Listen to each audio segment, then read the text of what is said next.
शिकवणारी कोण आहे? आई आहे. शिकवण्याची जबाबदारी आईची. कोणी बापाला म्हणत नाही की पुरीला स्वयंपाक शिकवलं नाही म्हणून.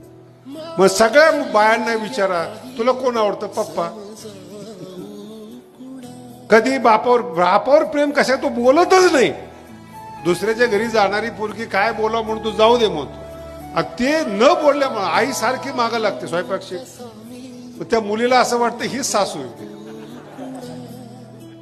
बर त्याच्या शिकण्याने पुन्हा आहे का, आईच्या शिकण्याने पुढचा मरेपर्यंतचा संसार चांगला होतो हे त्या मुलीला कळत नाही हो. जर त्या मुलीने ऐकलं ना, आईचं काही बिघडत नाही, पण आईचं जर ऐकलं मुलीने, शेवटपर्यंत संसार चांगला होतो. शेवटपर्यंत.